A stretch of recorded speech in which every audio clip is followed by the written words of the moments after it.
Well, welcome everybody. I'm Liz Millman from Black History Conversations. Well, actually, I'm Liz Millman from Learning Links International, now in North Wales. I've come back from Australia, so I won't be doing the respect to country that I usually do, and I've been over there. But I think I'll pay respect to all those who've been disadvantaged or whatever, in whatever ways over the years of colonialization, the years of empire, the years that we need to understand better, and we need to, as Sir Jeff Palmer says, we can't change history, but we can change the consequences. So what we're doing today is welcoming you to the 75th anniversary series, Windrush 75th anniversary series of Black History Conversations. Right, so this session, fiddling around like PowerPoint here. On this session, we're welcoming two special guests and someone else who's going to tell us a bit about her project. So that's Marcia. Thank you very much indeed. So Victor Richards, you're going to tell us about your film now, Streets Paved with Gold. This was your stage show, so we'll be hearing all about that in a minute. And then at around about half an hour or so, we'll then introduce formally Dr. Marcella Daye from the Global and Ethnic Minority Group at sorry, I apologise. Had an awful mistake to make. Marcella Daye from the Ethnic Majority. See how used we are to say minority. This is awful.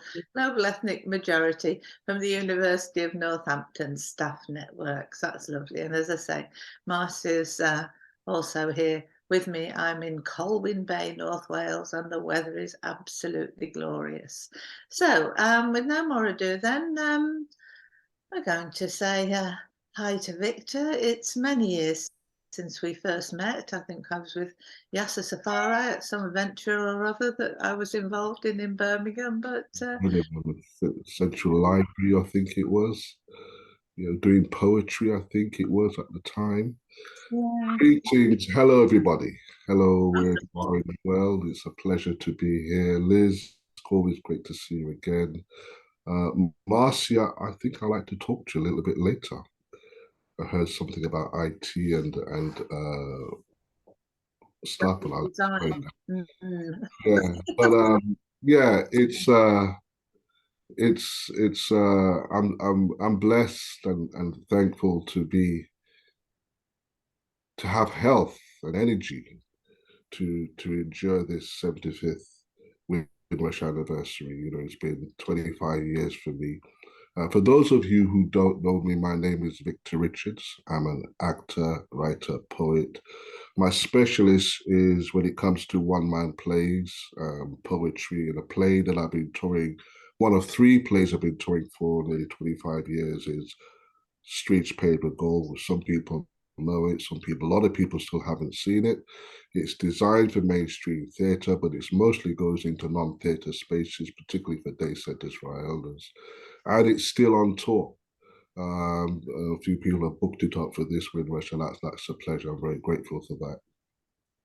The play is transformed now into a feature film, and it's not something what I imagined from the beginning to happen, because I was quite happy. I was touring it around, whether it's the Caribbean, whether it's parts of Europe, all over England, year after year, going into these educational spaces, going into some mainstream. I was happy because people always wanted it year after year. It's now a metropolis as opposed to when I first started. It was like a desert. Not many people knew the word Windrush.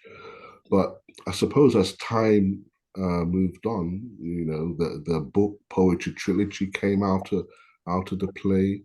And then we had the Windrush Poetry Spoken Word album came out of that. And that was wonderful. One or two music videos, and a series of educational stuff came out of it. And I was happy. It's growing its tentacles and lots of experimental opportunities. But when this film idea came along probably a couple of years ago now, I thought this would be a wonderful transformation. And as always, when you get ideas like this, you go and talk to the people who you know, who you think can help. The idea is it'll never work. A one-man play into a feature film, how does that work? But it was explained to me what I had to do.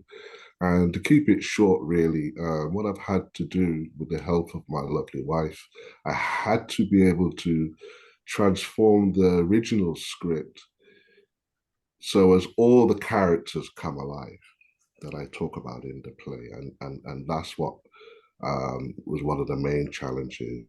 And obviously finding a location, finding a director, all of these things, finding the money, all those processes went through. And we've gone through all that processes. You know, we're now in post-production. It's becoming much a reality. But like every project that I've experienced, and I've heard other people talk about this as well, there's always challenges. There's always setbacks that you have to overcome. And so this project, as much as I'm happy that we've got to this stage, you know, post-production, but it hasn't been short of its setbacks as well, you know. But hopefully we're coming through that, and we should see something in the process before the end of this year. So, but the film is something I believe is really worth waiting to see.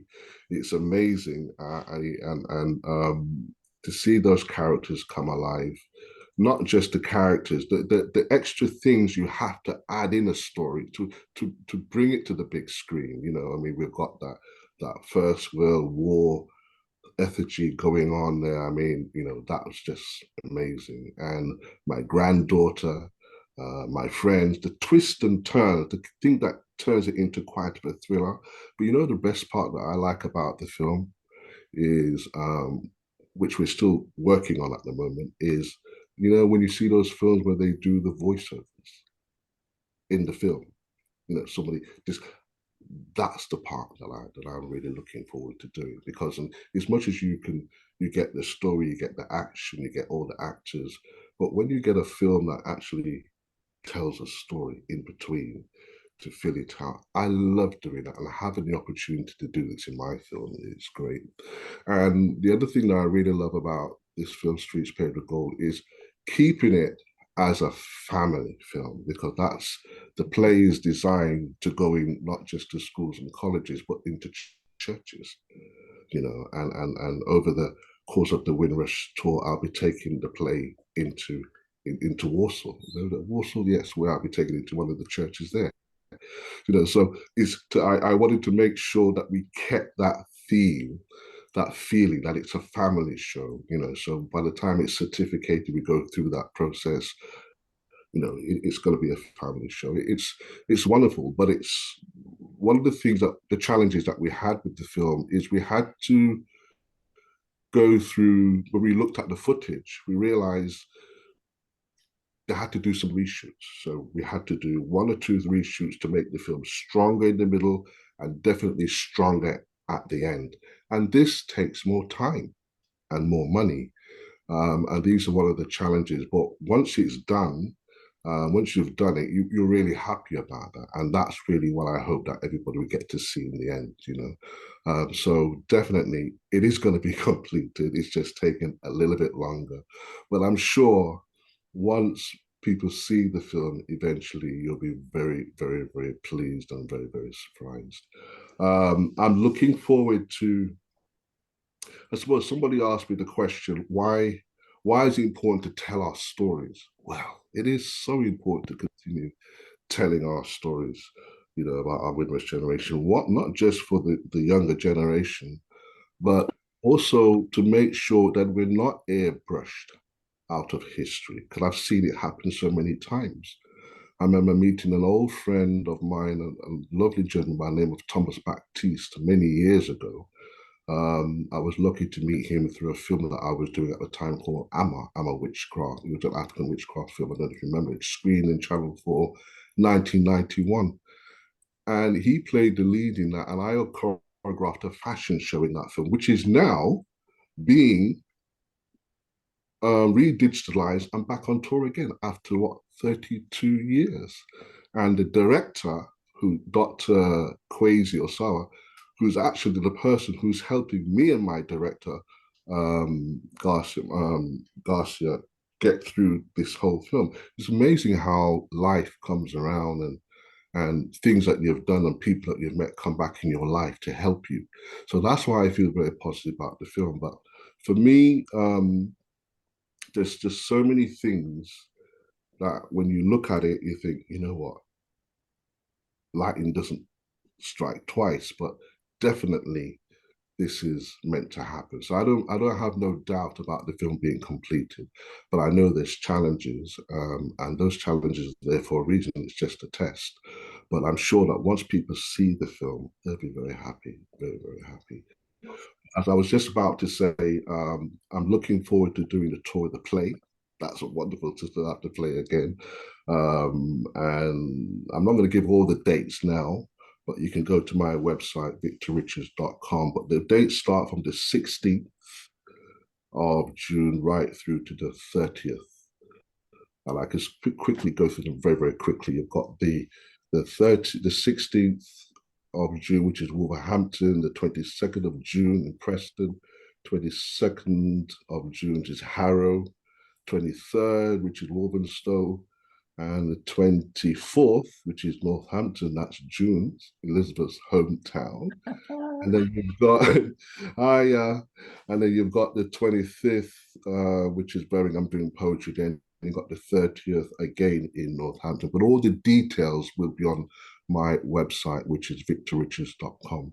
It is very important for us to tell our stories, to continue to tell our stories, and encourage other young people to continue to tell the stories of not just their parents and grandparents, but also their stories. So I'm just pleased to be a part of the whole process. You know, as an actor, my tutor at college once said to me, you know, there are no small parts, you know, only small actors.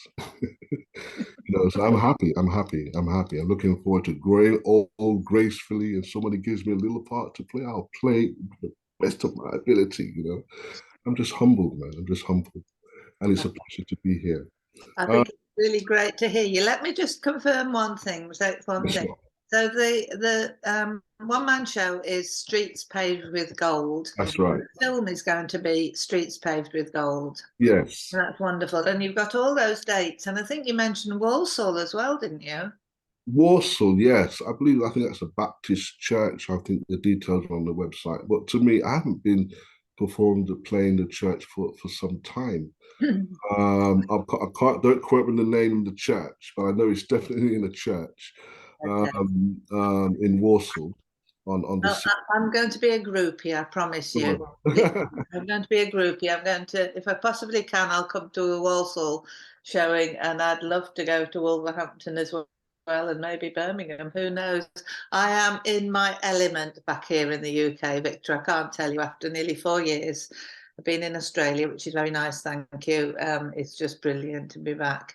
Okay, so Victor, you were telling us about your wider work as well, your poetry and your spoken word CD, all those things too. So you certainly haven't let the grass grow under your feet, have you, Oh, while you've definitely been? not. To me, I find every 2 or 3 to 5 years, you find yourself slightly reinventing yourself. You have to. It keeps you fresh. You've got to.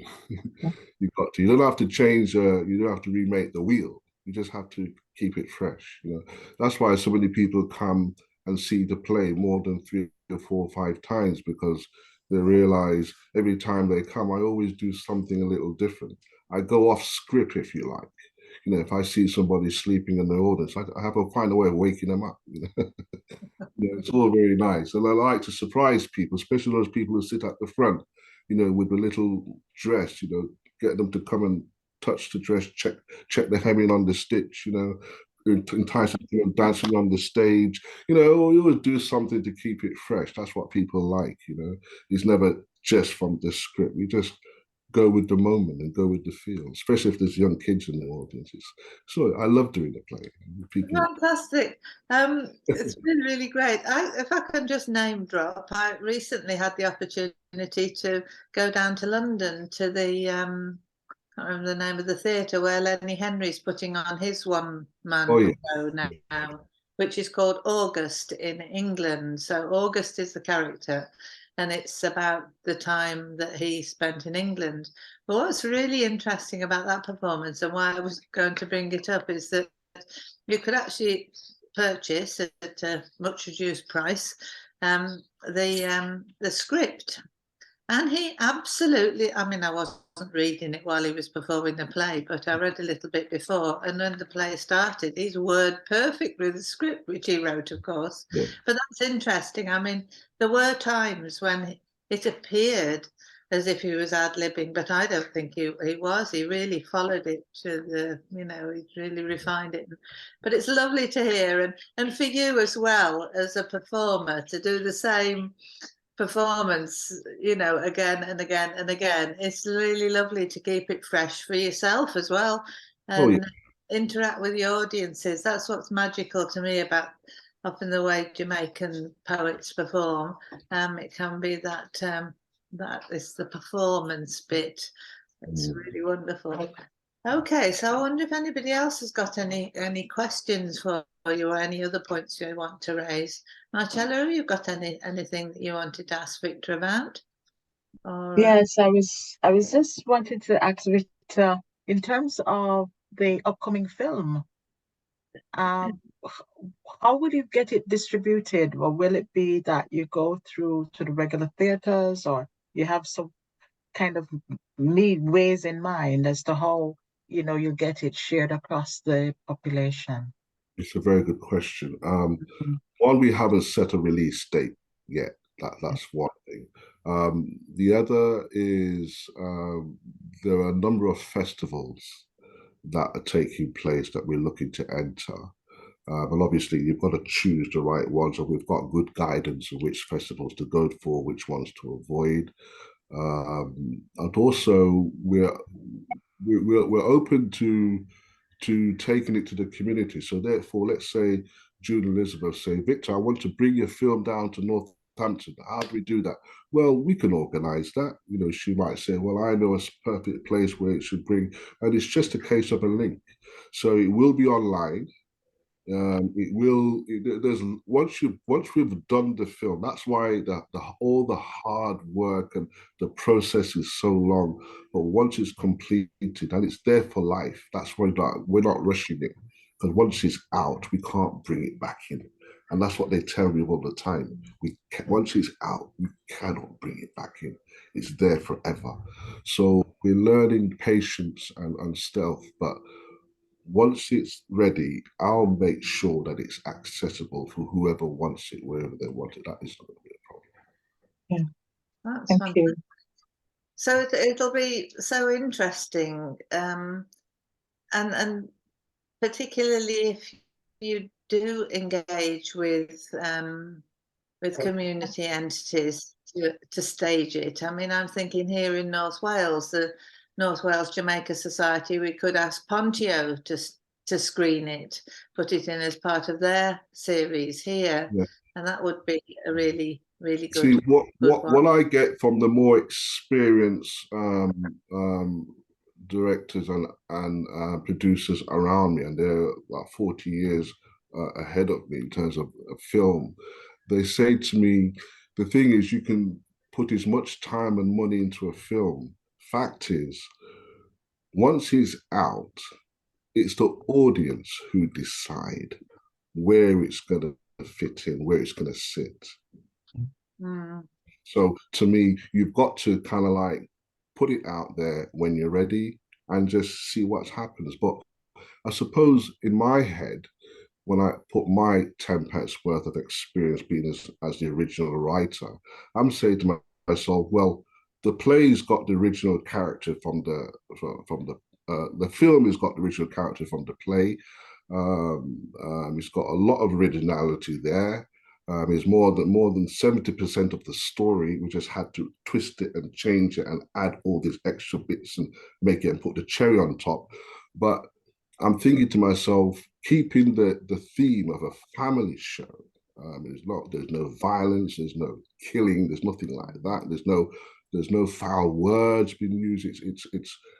It's something that a 15 or 16-year-old can go and watch. To me, I'm thinking to myself, well, I hope that it's either going to hit or it's going to be a slow burner. Meaning to say that because of the setting that it's Windrush, it's Windrush scandal, it's all of this that's going, it's all the politics that's going on. It's going to sit there. If it doesn't hit, it's just going to sit there and slowly slow burn and grow, because all the content that's in this film relates to everything that's happened to us. So if you've seen the film 5 years or 10 years from now, it will still be relevant, just as my play is still relevant 25 years later on. Mm. So I don't think I'm that far off. If I was doing a film where I didn't have the advantage of having a play, doing the play 25 years before as I have now, I wouldn't know. But that's my opinion, But I leave that for people to judge. But I think it will fare well. It will fare well. Yeah, I think it is just magical, if I can put my two pennies in, because there's something, as you say, about when it's out there, and it's out there forever. Mm. And it is really important that we keep telling this story over and over and over again, because it's a story that's not been understood for 75 years, really. And for you to have been as successful as you have been, sharing your telling of the story, as you say, over 25 years, is absolutely remarkable. But the medium of film is such that it can get to the wider audiences, and I think it has potential. I mean, it has potential, like poetry, and you're a poet. Like poetry can be read again and again, this film will be an again and again film. There's going to be many opportunities, I'm sure, when this film can be used to just encapsulate what Windrush and the whole Windrush scandal's been about. Yeah. And it won't date. I remember the last day of the filming, and I was dropping one of the costume designers, the head costume designer that we had at the time, dropping her home because she didn't live far. It was in London. And when I was driving her home, she turned and she said to me, Victor, just imagine you've been touring the play for 25 years. And once the film is finished, the film will have more lineage and more people will get to see it within 1 year than all the people who've seen it in 25 years. And I thought about that because it's digital. I mean, with the play, I could only be in one place at one time. But with the film, I could be in 10 places at the same time. You know what I mean? So this is one of the risk I took to, and it was a big risk to not only to try to transfer that nether level from theatre to film, but to invest your money, your own money, which is what I'd done. Because I didn't want to waste the time. I just wanted, just do it. I had the money, just do it. For me, to get this out to a global market, to a wider audience to see this film, yes. Because I feel, as I said, I've seen the Windrush grow from a desert to a metropolis as it is now. There's a lot of people who I've seen who thought I was crazy doing what I was doing at my mum play all those years ago. And I look at what they're doing, they're more or less doing the same thing. They're using the same synergy but in a different way. And it's wonderful. It's wonderful to see Lenny Henry. It's wonderful. So I encourage more and more people to get, there's enough.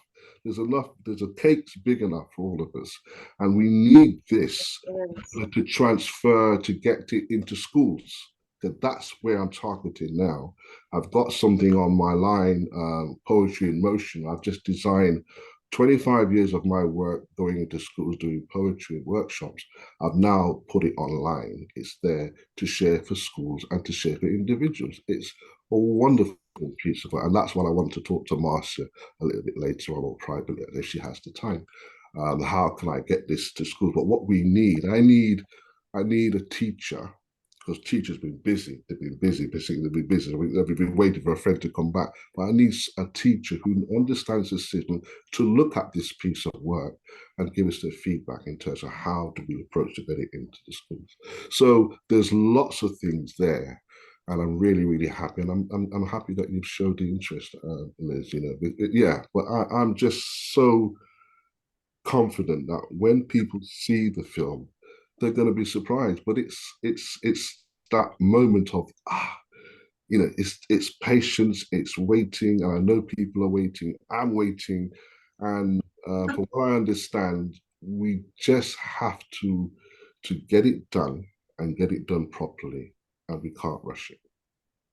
I think you're absolutely right. I think it's just the way it has to be. And in a way, maybe because there's so much Windrush stuff going on now, Yes.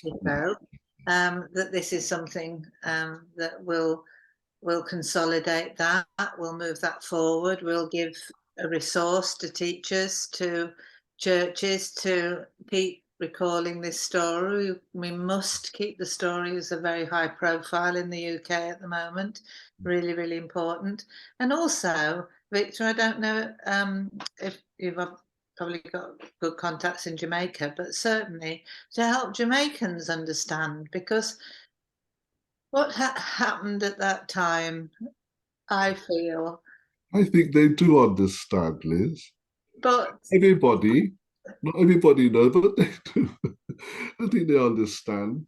But not cutting across you, Liz. What I also wanted to say, the younger people need to understand. now, Those new yes. generations coming through Younger generation. Oh, recognise definitely. Yes, yes, why you've got the auntie in the UK and yes, what yes. it was all about. I'm just going to ask Marcia if she's having a swig of coffee, but when she's finished, if she wants to ask you anything, because we're sharing the computer here. I mean, sorry, I'm fairly new to all this. I'm not exactly. I wouldn't really class myself as an activist or anything, but I seem to be thrown into this sort of, you know, there's a vacuum, and I seem to like just drop into it. But it's not really by choice, because I'm quite sort of, yeah, I'm generally quite reserved. But at the end of the day, when I see injustice and inequality, it bothers me to the extent that I can't just sit back and do nothing. So, but I mean, you're all experts here. I'm just a novice, and I do what I can where I can, you know. So I'm really here to learn from all you experts and see where I can fit in somehow, you know. No, you have a lot to offer. Everybody, we're all learning. We're all Yeah, learning, and we never know it all. So don't feel any way. Yeah, I just wondered where you were, you know, where you were based actually, because I don't even know where you're based. Sure, I should have mentioned at the beginning. Yeah, I'm based in Leicester, Oh, okay. Midlands. Yeah. Okay. Yeah. All right. Well, I also wanted to say I don't want people just to say. I know the focus on the film, but I think it's also very important that people, particularly if they look at my website, victorrichards.com, that people see me as a package. The package, you know, because there's lots of, as June Elizabeth, she knows me. I work very well. June is my agent in Northampton. You know, she's looking after me very well. She knows my work, and she knows that Victor is a package. If you're going to export Victor, you're going to me, don't just you can take, you know, little bits here and there, but if you can take 2 or 3 elements, it's a package. There's more value. more value for money, more value for the community, more value for everybody. And that's what I've tried to work on. And I think that's what's probably helped to sustain me for so long. I've seen a lot of great productions come to the West End over the years, and a lot of great performance actors in our community at large done wonderful things where they've needed funding, but they've been out there for like 6 weeks, 3 months, and they've gone. And Yes, I've enjoyed it. And June would tell you, I've everything that I've done from my own pocket, self-sustained. This yeah. production's been self-sustained.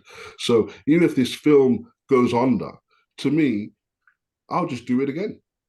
I'll do it again, because it's self-sustained. I've always been that from the beginning, self-sustained. So, that's something that I've always tried to preach to other artists. Yeah, if funding is there, you can get it fine. But a lot of the stuff you need, it's your time. You need a little money, but it's really about time. You don't have the time to put into yourself, to put into a project, then it's a waste of time. Vic, that's fantastic. Now, June Elizabeth's going to have the last word with you, and then we're going to thank you very much indeed. Please stay if you possibly can, because Marcella's got a really interesting presentation, quite different, but very, very relevant. So, June Elizabeth, over to you. I just want to big up Victor. I did for the first time 15 years ago, brought Victor to Northampton by popular demand. Ah, yes. It was Windrush at 60. And I got enough money to send a taxi for 60 elders. And then we had a Caribbean and Caribbean meal for them. And when they went home, they had a picture taken, like, when you go to dinner. But the highlight of the evening was Victor's one-man play. And they didn't stop talking about it. And in fact, I'd done a survey for Windrush, and some of the elders are still with us. And I asked them, do you remember Victor Richards?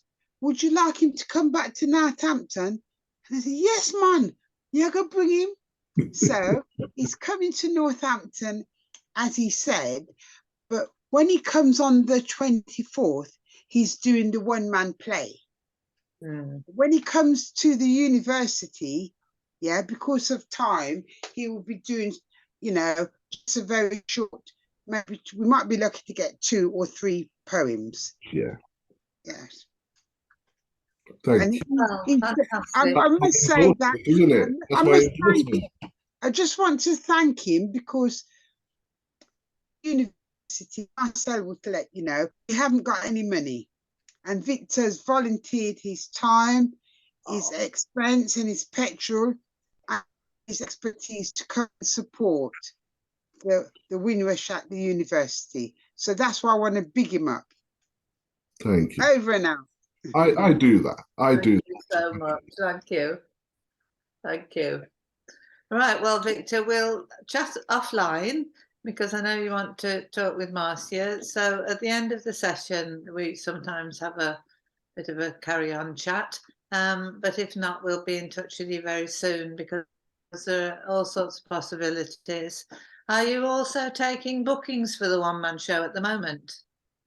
Yes, if they go online, they'll see all the detail. Luckily, because obviously these organizations who have booked, most of them are booked, they're free, for what I understand. I know the 21st, 22nd, and 23rd, they're free.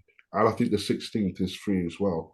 So if they go online, my victorrichards.com, they'll get more details. Yeah, I'm just interested, because we're going to do a big event for Windrush 75 on the 22nd, but it would be good to have some other activity around that we can promote. This is a North Wales Jamaica Society, not the Yeah, most likely certainly. organisation, but Certainly could get some information to you. But just before I go, I just want to say a big thank you to you, Liz, because to me you are have been doing remarkable work over the years, and I don't think you get thanked enough. I mean, the amount of time and effort it takes you to put all these together, I don't know how you do it, especially when you're in Australia. Well, yes, I have to say it's a lot easier, and it's nice to see that it's light and sunny outside, and I'm not saying, well, we really need to wrap up now because it's 2:30. Thank you, Victor, for that, and well done for all you've done. And Victor, again offline, I need to have a little chat with you about the poetry things as well, because I've got some other little ideas in my mind that might be good to link you in with. Okay. Thank you for everybody. Thank you so much, Victor. That's absolutely brilliant. So, so nice. Now, I don't know, can't wait to see the film now. Can't wait to see the film. So, you know, keep me posted and we'll do. we'll stay in touch now, Victor. All right. Long time since we first met. Long time. June Elizabeth, I don't know if you were going to introduce Marcella or if we want Marcella to introduce herself, but thank you very much, June Elizabeth Whitesmith-Gully, for putting us in touch with Marcella. And we are really I'm really looking forward to hearing what Marcella's got to talk about. And she's got some slides and things, so that'll be really great. Well, I'll just say, I will just give a one-liner. Dr. Marcella Daye, she is a lecturer at the University of Northampton on tourism and Business. law and tourism. So I think she can introduce herself a little bit more, and I leave it like that.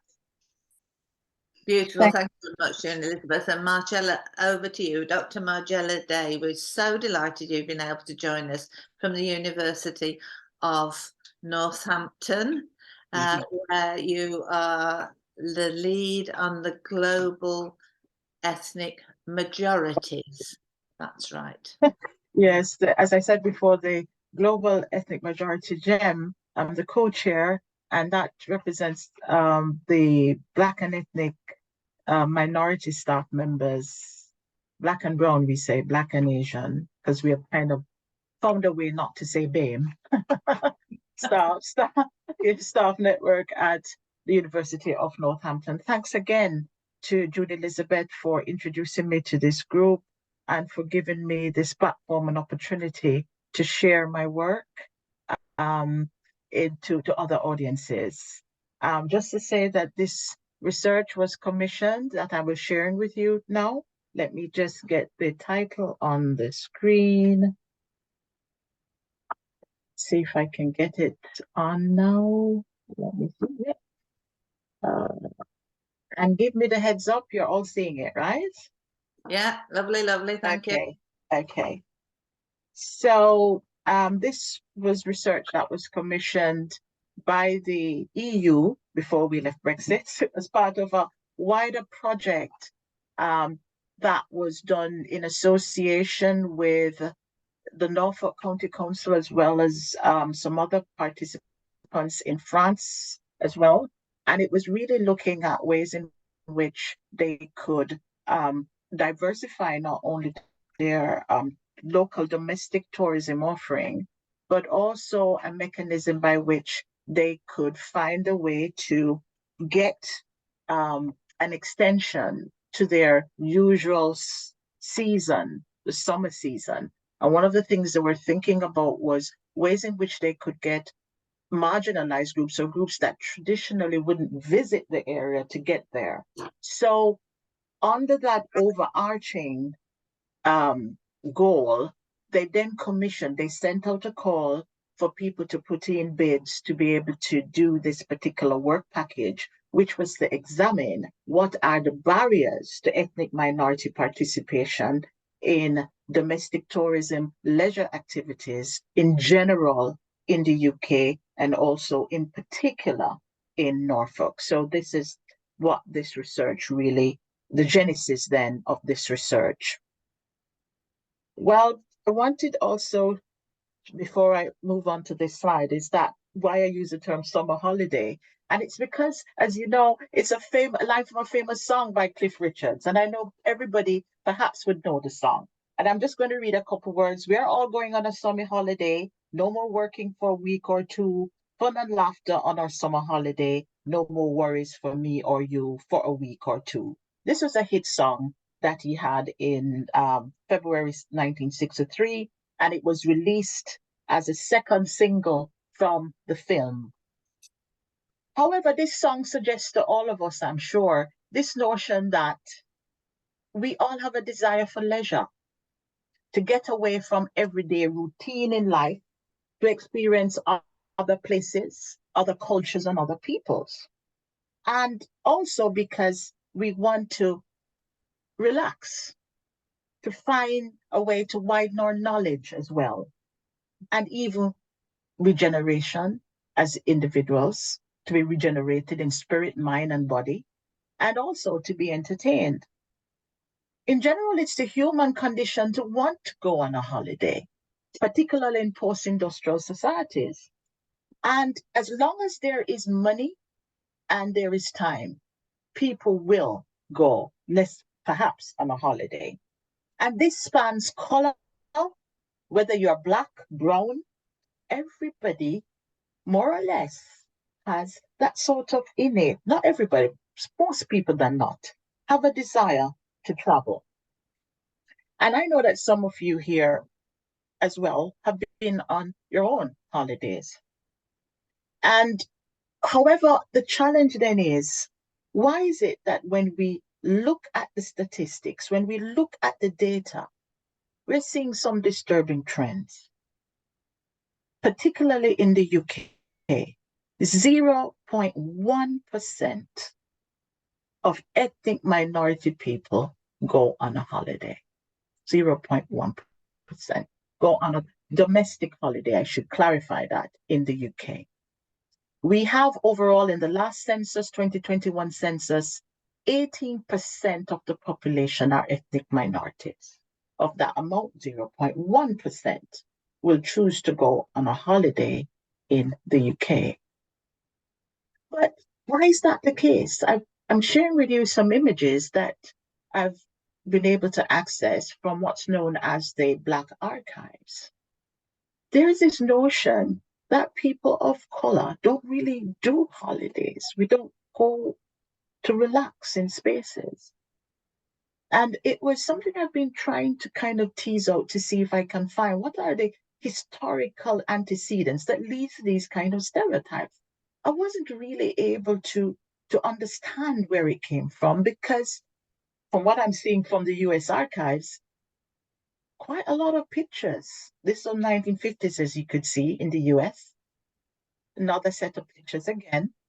People of color, Black people, this is mainly from the Black archives, have always been going out to the beaches, going out to different spaces of leisure and enjoying themselves, as you can see. Now, I did try to locate if there's a body of work where I could see if there were similar representations of Black people or any other people of color participating in leisure activities, and I'm struggling to find them. And I think there's an opportunity here, and I would really welcome any sort of input from anybody who can help me. I mean, I've been putting out feelers with different historians to see if there's a collection of work that captures the everyday experiences of people of color, Black people in the UK, particularly in leisure settings. Because whilst I can pick it up in the US, I'm not seeing it in the UK. Perhaps there may be a correlation between that and why we're having 0.1% of ethnic minorities actually going on holidays in the UK. But here's another one, a bit, I don't know about you. I would really encourage you to kind of give me some feedback. This one, though, is a little bit more disturbing to me.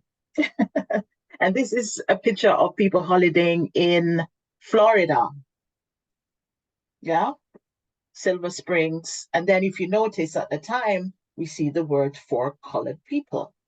So what are we picking up now? Apart from the first two pictures we're seeing in these images, the notion of segregation, that there were specific spatial locations where people of color were expected to go, as apart from the white population. We see again in this next one that I'm going to share with you, something that was a little bit disturbing again in Silver Springs. The photographer here somehow foregrounding people behind a barrier. I don't know if you're seeing that as well as you see in the photos.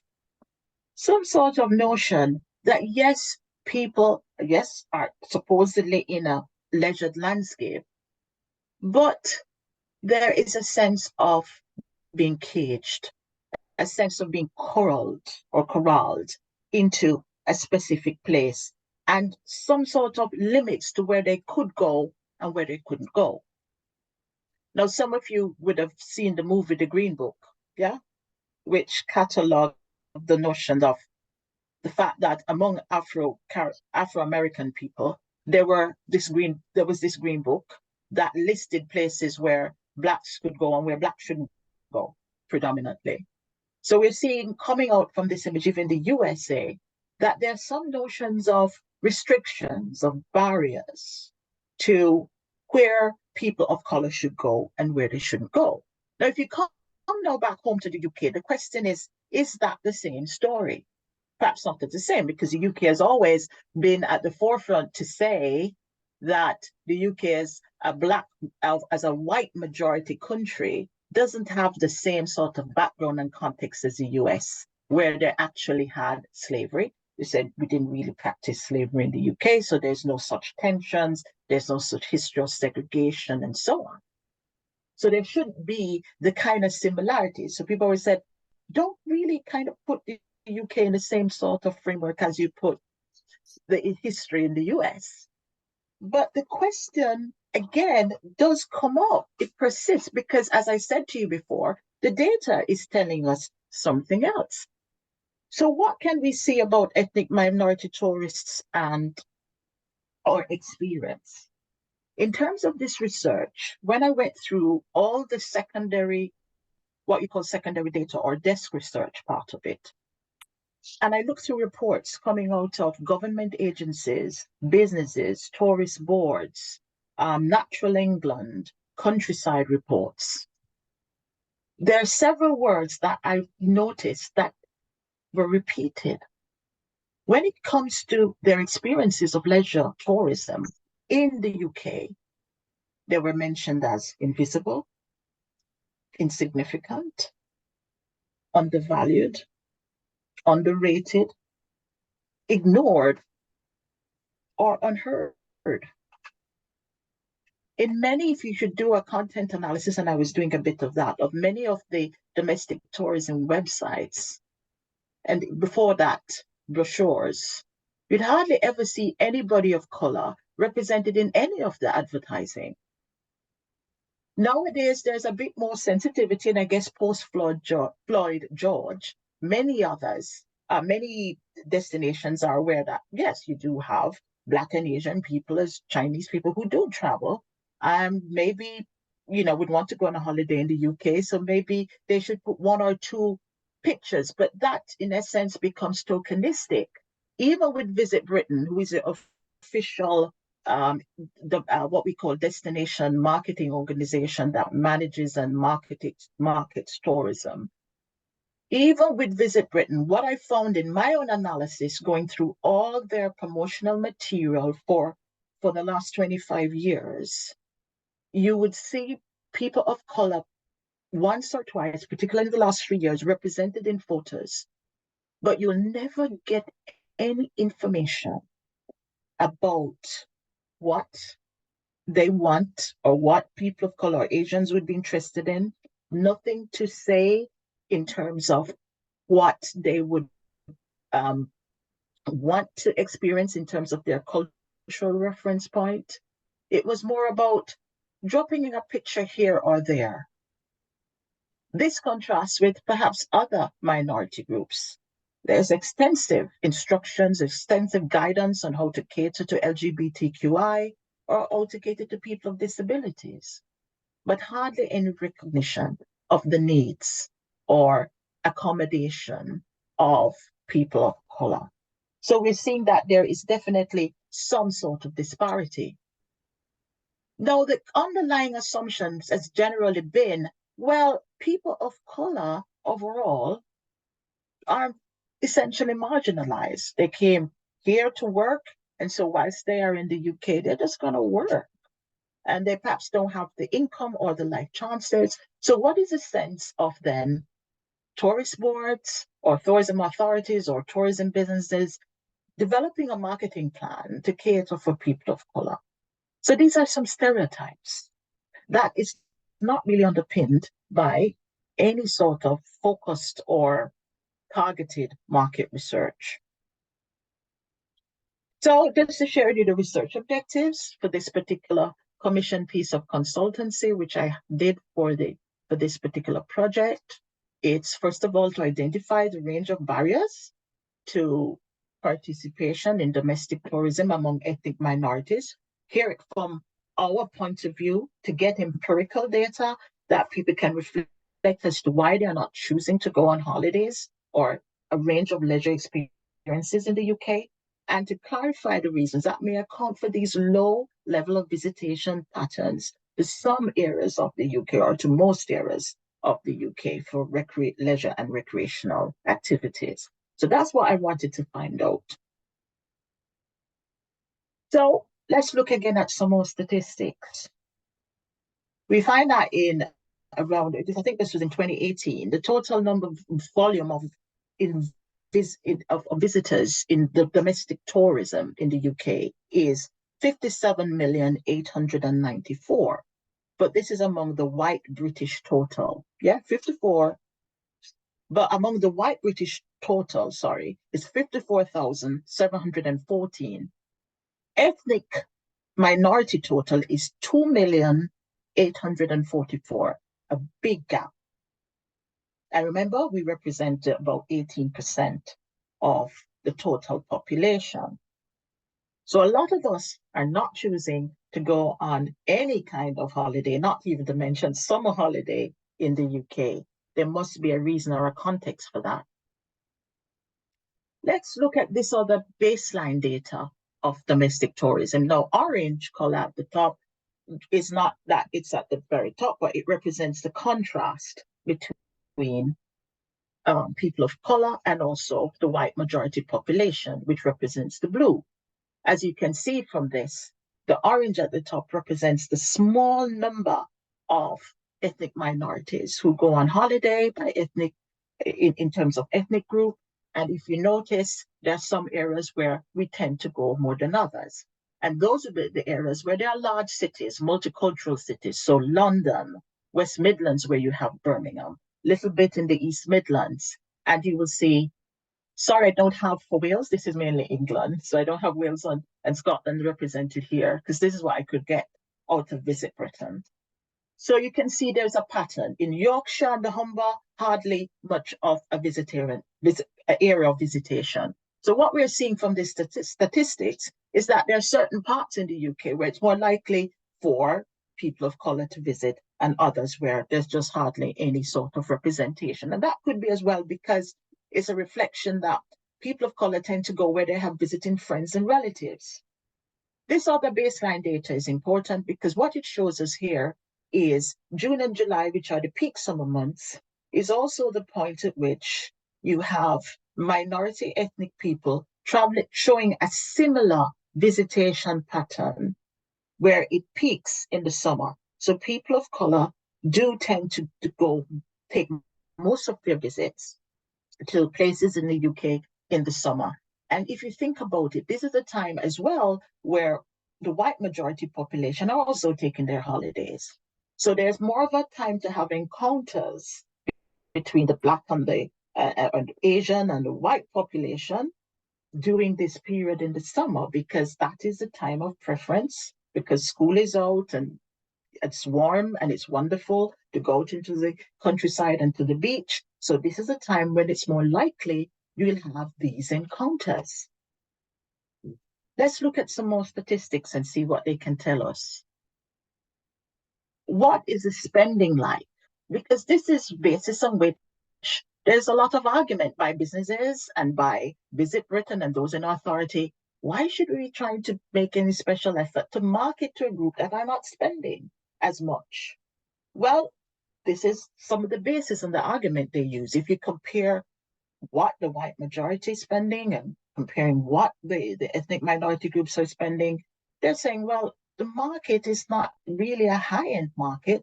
And because there's so fewer people who are ethnic minorities, it's not economically viable to invest more or invest more time into trying to attract that market or accommodating their needs in a holiday setting because it's not economically viable.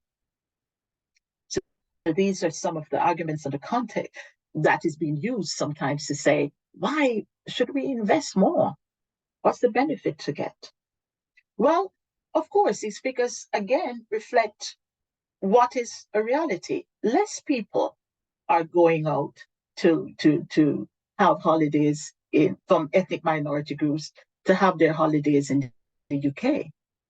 They're less, so there will be less money to spend because you're targeting less people. The more you attract, the more earnings you'll get from ethnic minority groups. So that, to me, as an argument, is not very, very really the way to think about it. If you want to widen a market, if you want to exploit the benefits of a market, it means therefore that you have to invest in marketing and providing the facilities and the experiences that that market is interested in. And when you think about it, when we think about the actual pattern of travel pattern, or what we call in the industry, the travel propensity of people of color generally, the facts show that people of color tend to go abroad more frequently than the white population. So it's not that they're not traveling, it's where they're choosing to go to. As you know, many will go back to among the Afro-Caribbean group, we go back to the Caribbean, we go back to Africa, we go back to India, we go back to Pakistan, and places like, or what we call mother countries. People go back to their homeland countries, is the term I think they use, to go and visit family and so on. But apart from that, they're also traveling to places like Disneyland. They're going to Spain and they're spending. What is it? Why they don't want to spend most of their money at home? So that's a question I was trying to answer and to find some answers to. So you see that I did some focus group research with groups of over 10 focus groups with mixed ethnic groups, Africans, Chinese, Asians, over 3 months, mainly online at the time, because this commission came out towards the end of 2021. So that was the time we were still in lockdown, but it was really great to have quite a number of people who participated in that. So it was, we had about 200 over the different times of people participating in the entire study. What were some of the key findings? Well, some of them were expected, what people raised as barriers, and I'll share that with you quickly.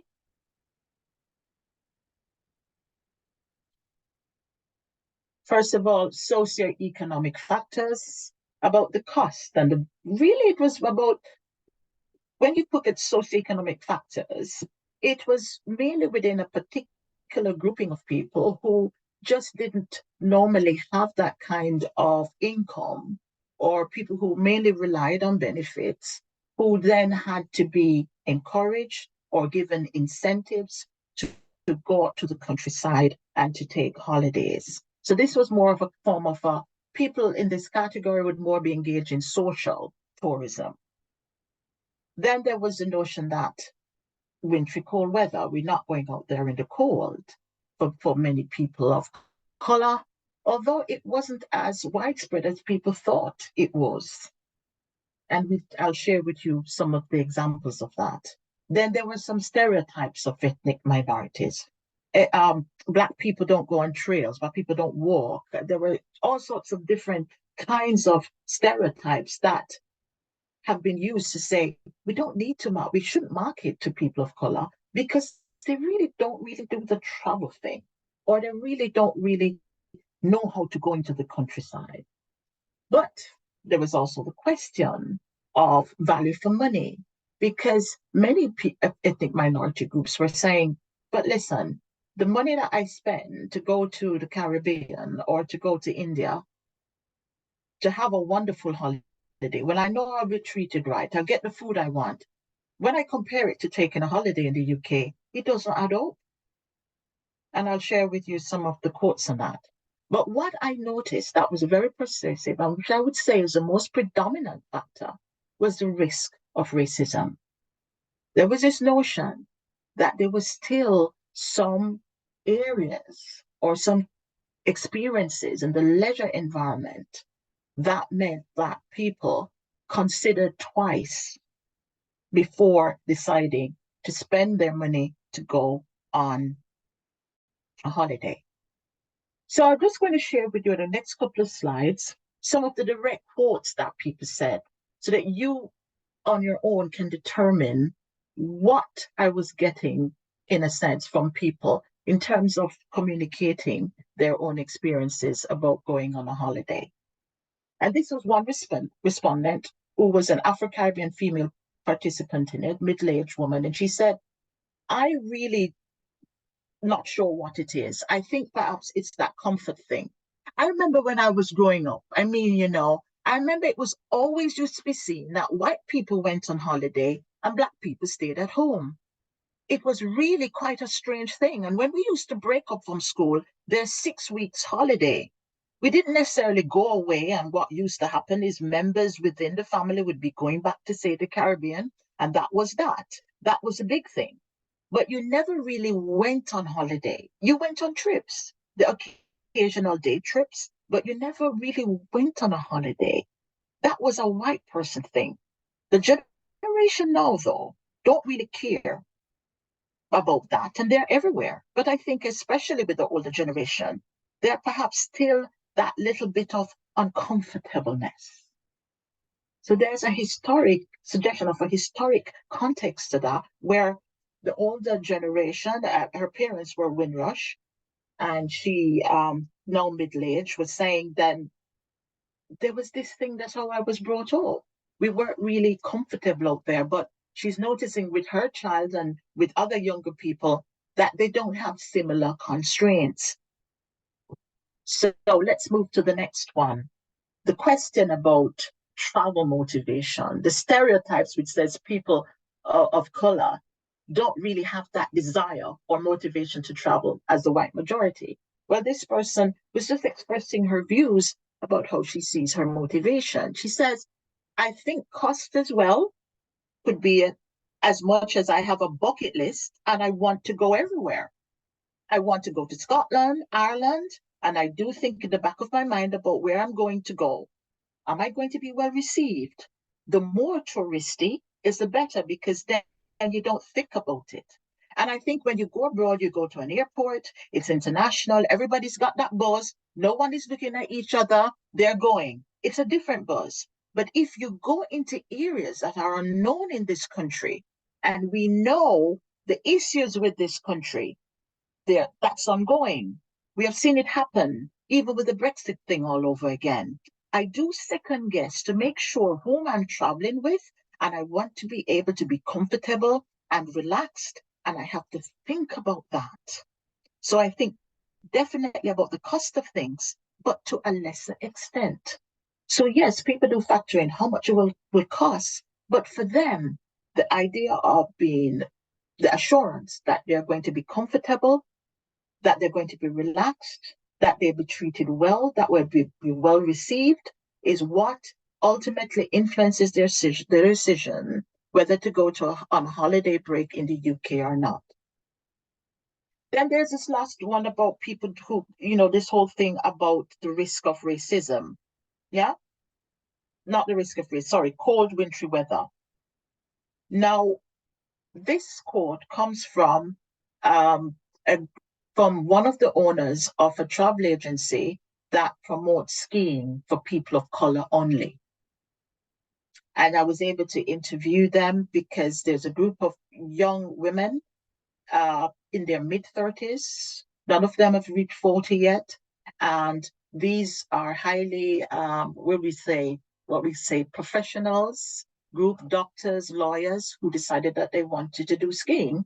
And they enjoyed it so much that they decided to set up their own travel company catering to Black people to go on skiing holidays, particularly abroad, some of them in the UK, but they do the training to learn how to ski in the UK, and that's all part of the package. So she was saying why she set this up and why she feels that cold and wintry weather is no barrier to people of color, because they go in the cold, they kit up and they're ready to go. So I'll just read one paragraph from it. She says, I'll talk from my own sort of personal experience. I think it's a matter of knowing about it. If you have not heard much about a particular destination or a particular sport, you probably not go. Many people will be more inclined to just go out of their comfort zone knowing about it. So that's where our company comes in, making sure that people know that Black people do go skiing. If you know something that you can do, it's in your remit. So she says it's all about education, it's all about marketing and exposing people to skiing.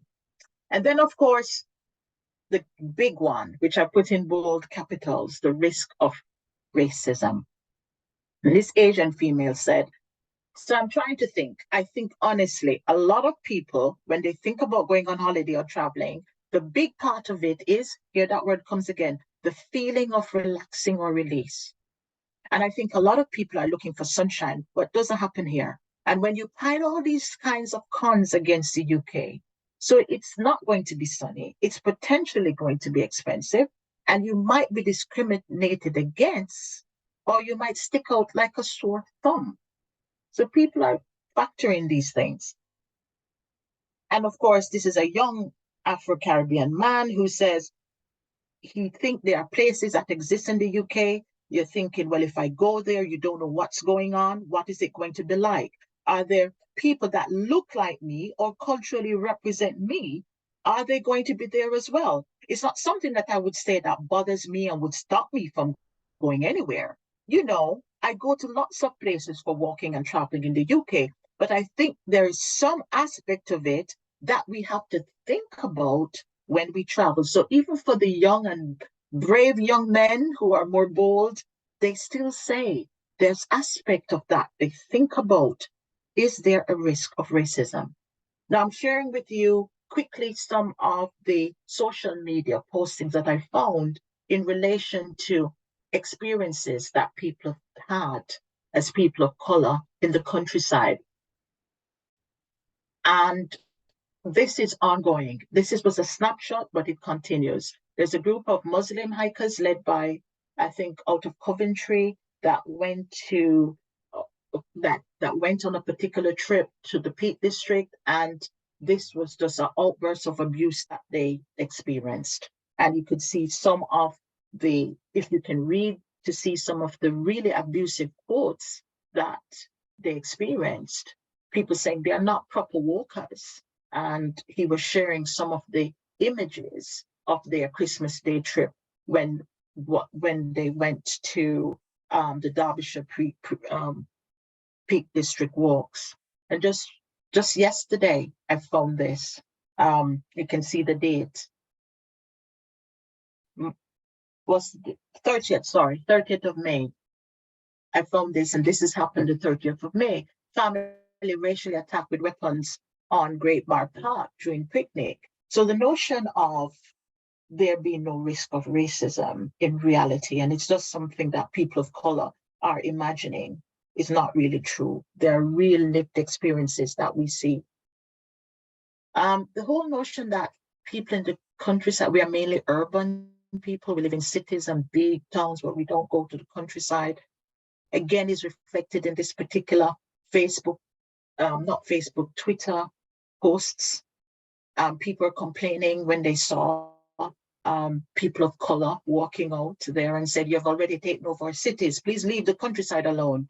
And then it says, somebody responded, don't be racist, Are they harming you by being there? And then this particular one, which was really nasty, as you see, 30th of December 21, I walked up to Snowdon. There was a group of well over 100 Muslims also walking up it. They strung out along the path. One of them offered me a sweet, but then they got to the top, they unfurled and planted the ISIS flag and stood around it making signs and taking pics.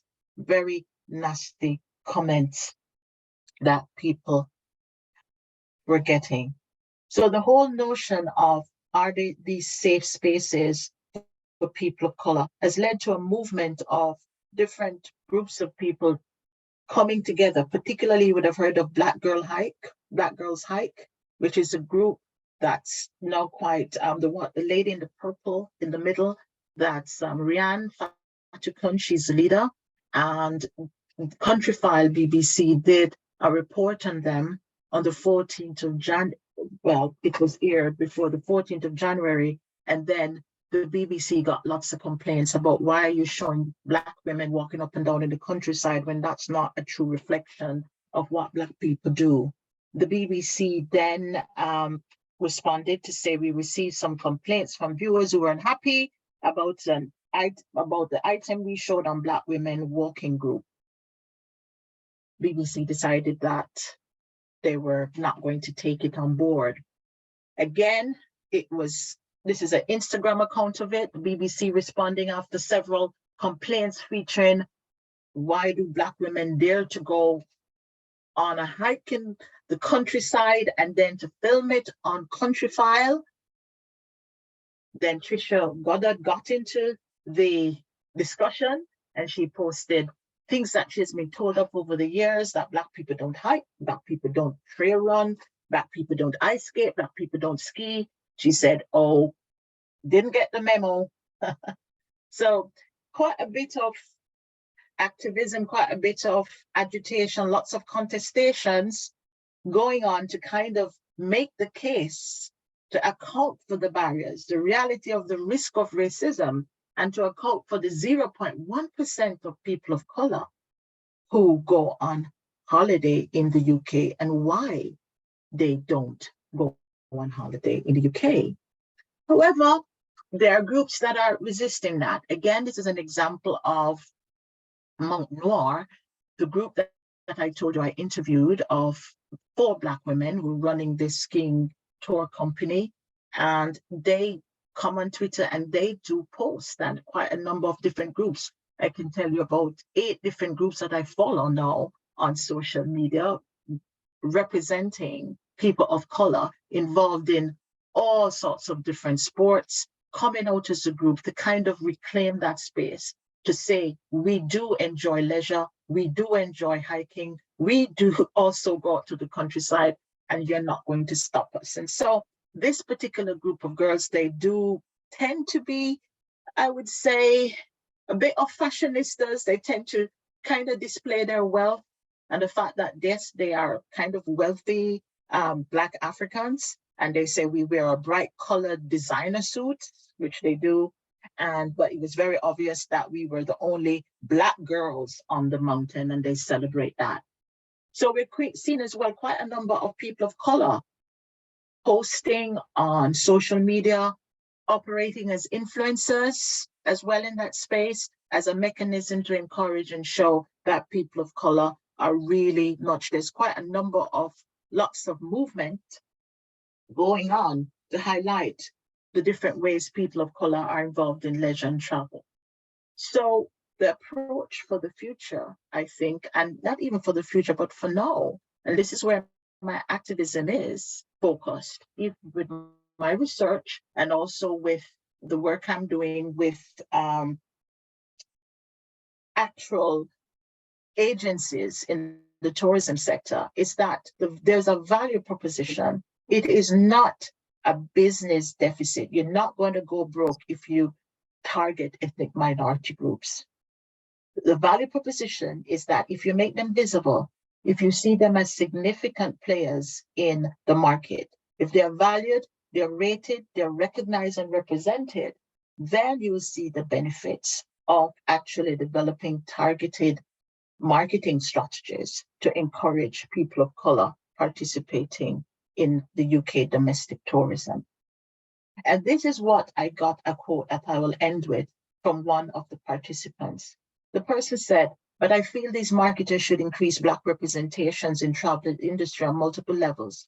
It's not just going on holidays and doing what white people do. They must invest in minority groups to enable people to take more holidays. And this investment is understanding their needs, making provision. If people want halal food, they're not asking you for vegetarian. And they always say, oh, you do halal. No, but we have vegetarian. It's understanding the needs of what Asians want, understanding the needs of what other people of color want on a holiday, and accommodating, making provision for that as well, and recognizing that there is no loss. It is not, say, a losing business proposition to target to people of color in the market today. So that's me. I'll just end quickly here and say if there are any questions. Apologies if I went over time.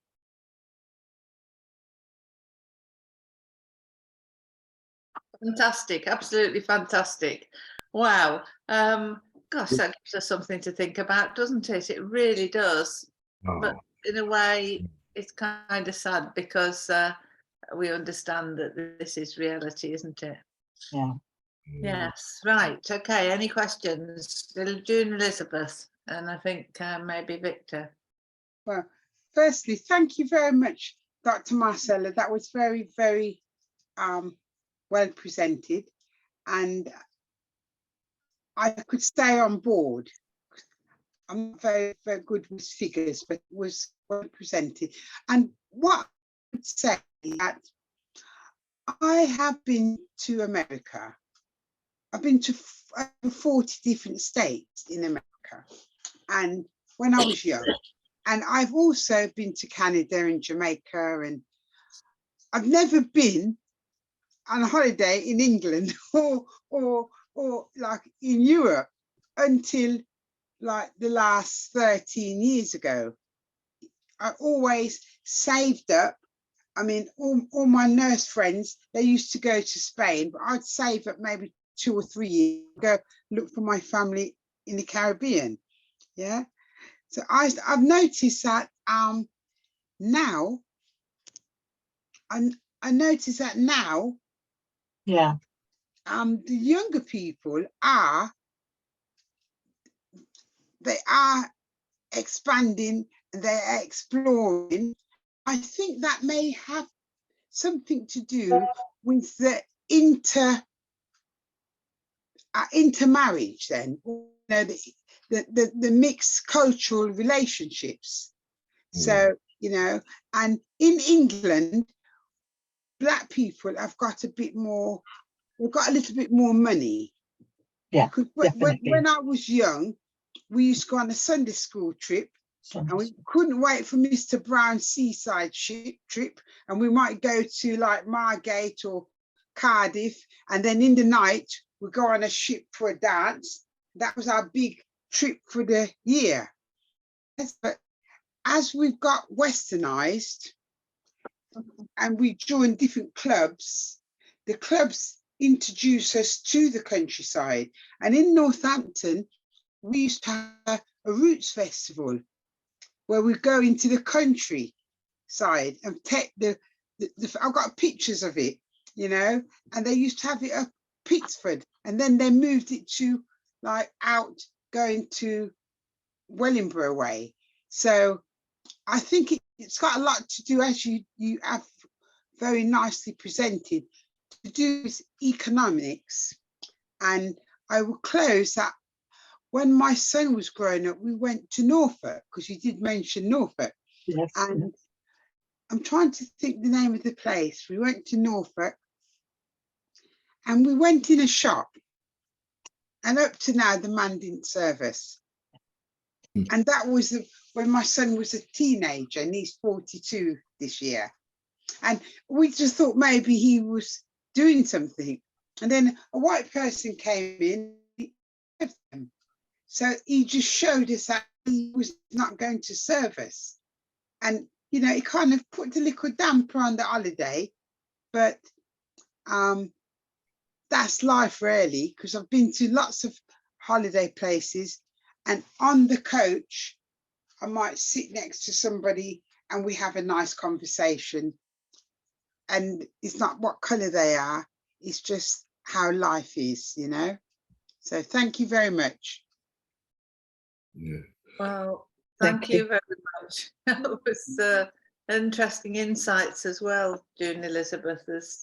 I want to ask a question. Can I ask Yeah, something? okay, yeah, Marcia's going to come in now. Marcella, thanks for that. I just want to, Yeah. I only had one quick question. When you gave those statistics Yeah. about 0.1, Yeah. I just wondered, is that like, what's the period of time, or? That was 2018, because that's the last set of data research that Visit Britain has done. They haven't done any since then. Okay. So that was only sort of baseline data. That's why I call it baseline data I could work with. Yeah. Yeah, no, that's great, because I thought it might be something to do with the, you know, the restrictions and that because of the pandemic. No, this was done. Yeah, before. No, this was done Okay. before. This Okay. was done before. And that was one of the reasons why I think Visit Britain hasn't been doing much more sort of marketing sort of efforts to really kind of encourage this different destinations in the UK to target ethnic minorities, because they say, well, it's only 0.1% of them, rather than going beyond that statistic to find out why it's only 0.1%. Yeah. It's absolutely fascinating, your research. Is there anything else, Marcia, you wanted to comment on? No, okay. Victor, anything you want to? I found I was just amazed, absolutely amazed about the information that you've gathered. I've never heard anything like that before. Absolutely brilliant, and I think that is something needs to be shared. More of us need to hear this, need to see and hear this. So that, for me, from an entrepreneurial point of view, that is worth a little something that's worth taken around to the community at large. And people, you know, how it's promoted, particularly with somebody like my sister there, June Elizabeth, you know, people would go through community leaders like her, people would come out and listen to you. They need to hear this. For me, when I was sitting listening, I was thinking to myself, I was quite fortunate to start traveling to places other than the Caribbean, as I was introduced from as a younger man through my natural mother. And it was only until I'd done the play, when I left drama college in 1996, and I came out with this one-man play. I was very fortunate. And at that time, I met my wife-to-be, who turned out to be Japanese, and she invited me to come to Japan.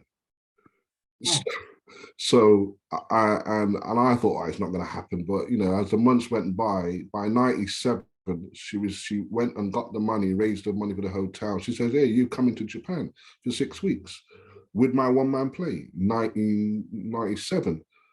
And I was blown away. So my point is, through my wife being able to travel internationally with the play, one of the things I noticed, not just Japan, Singapore, and other places,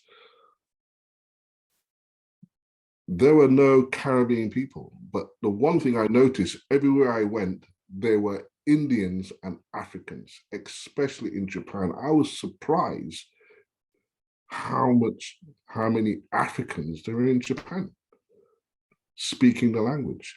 Yeah. But very, very, very few, even at that time. Not many Caribbean. So because of my work, I became aware that Caribbean people were not traveling to these other places other than America and the Caribbean. If it wasn't for my work, I would never have known. I would never be aware of it. Yeah. And I think it's from my own experience as well, going to different places over the years, having a former life, a career working for Jamaica Tourist Board, and going to different countries around the world promoting Jamaica.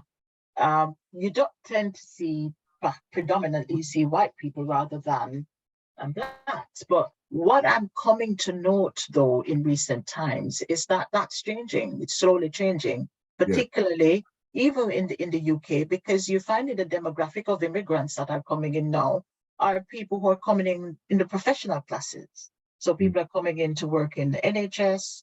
The people are well salaried. Okay, you have people in the Asian community.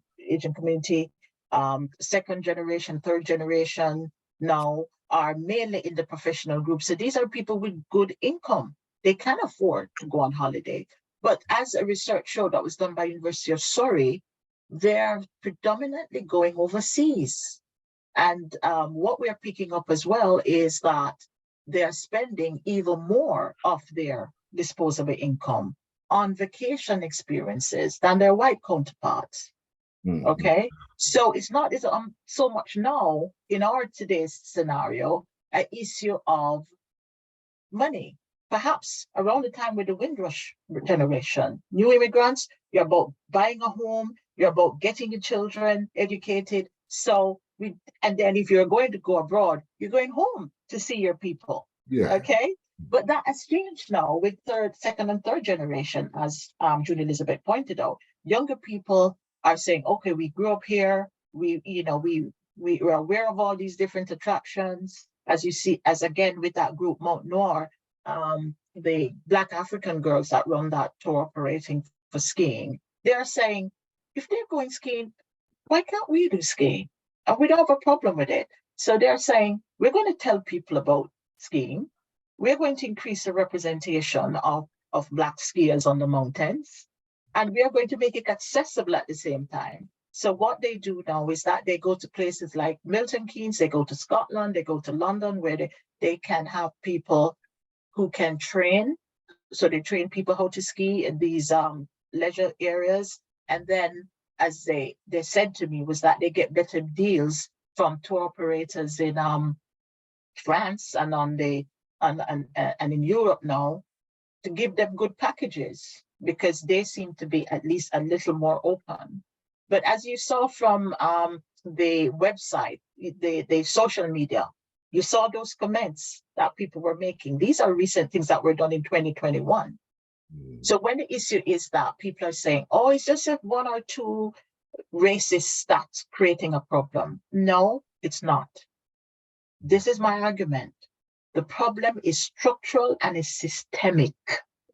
So it's not just about saying, oh, we just need to get rid of the bad eggs. We need to look at what are these pervading kind of institutional approaches. The fact that Visit Britain still doesn't want to recognize and to acknowledge that they need to encourage people to market to ethnic groups, to increase representation of people of color on boards, on tourist boards. Visit Britain themselves only has one minority person on their board, which is a Chinese woman, because they're interested in the Chinese market coming to UK to spend lots of money.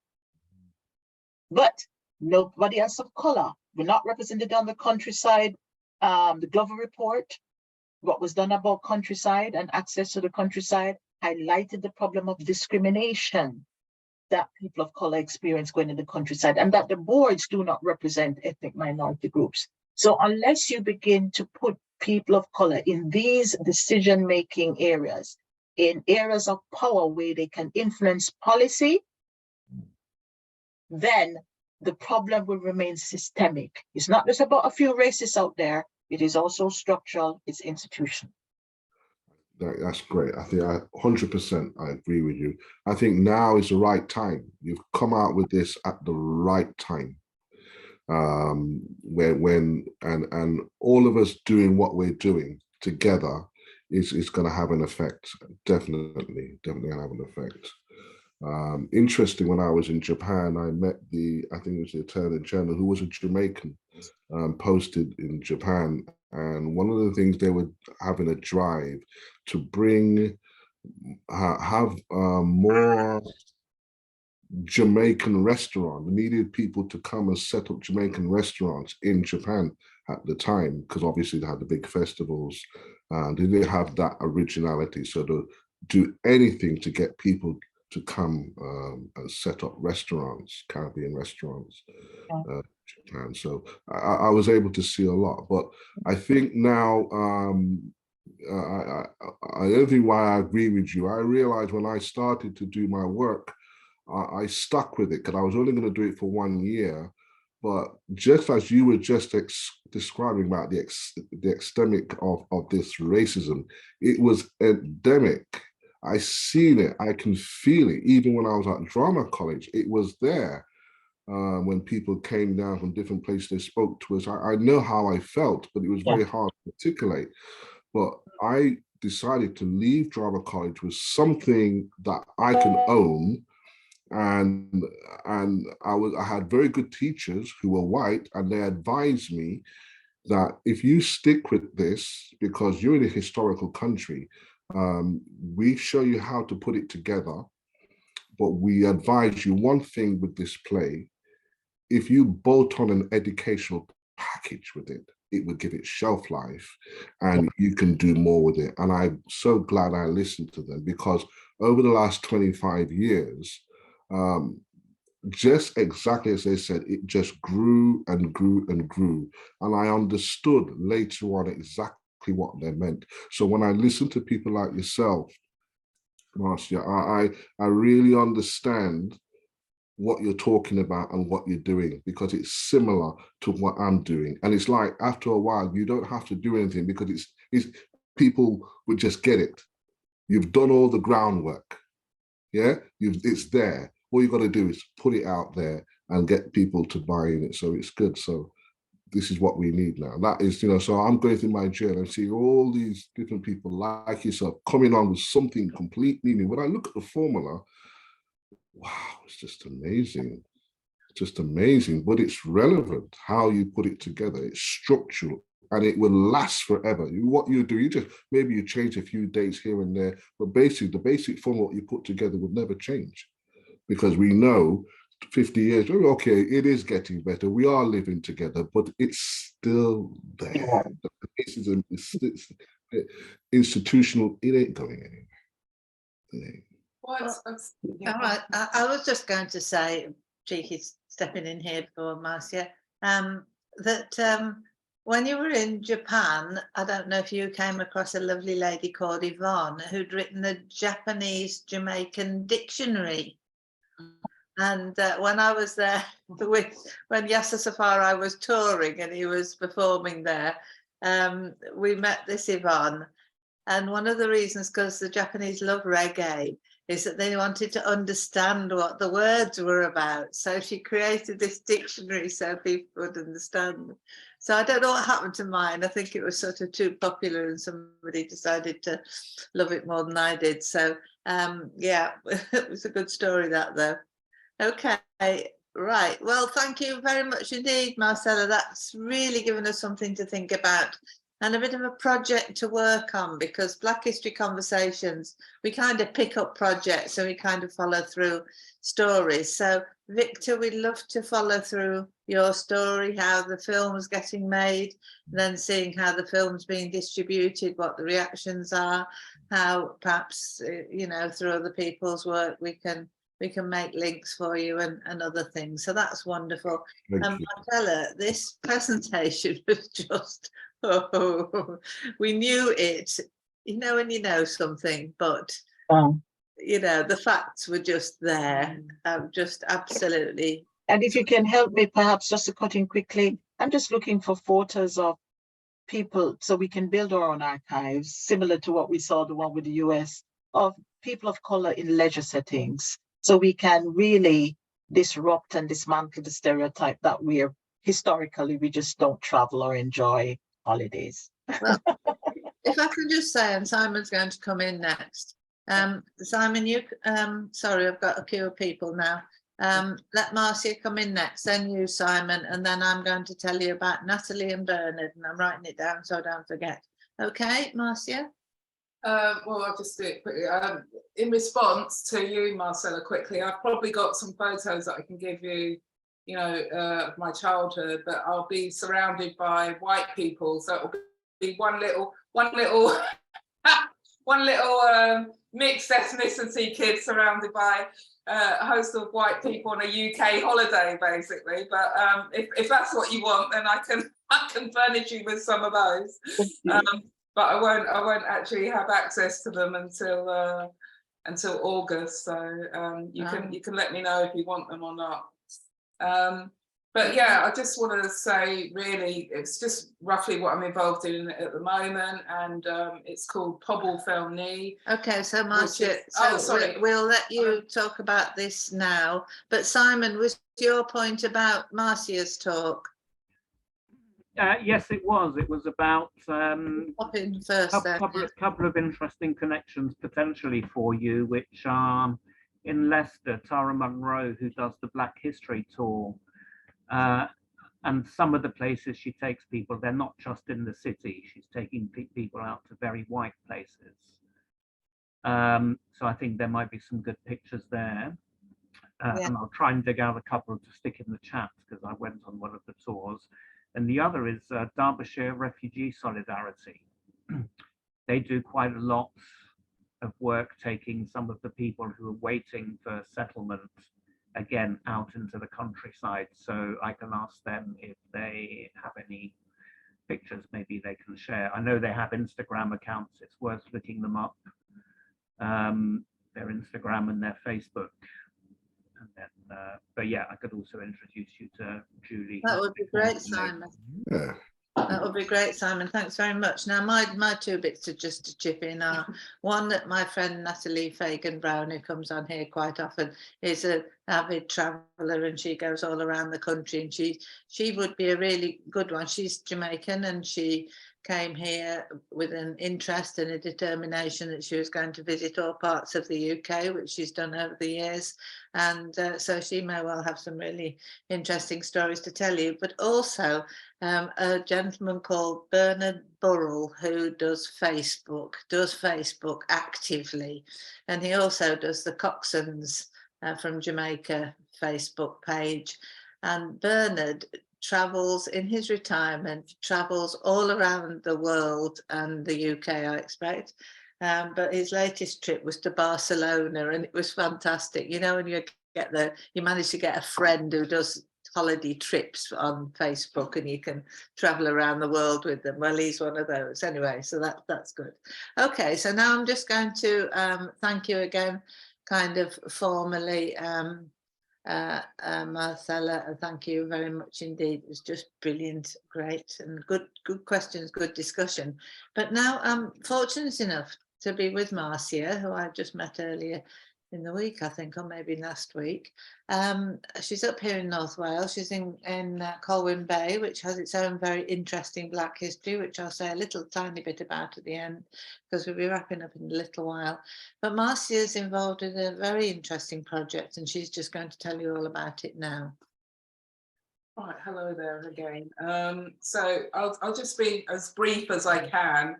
The project's called Pobl Fel Ni, and in Welsh that means people like us.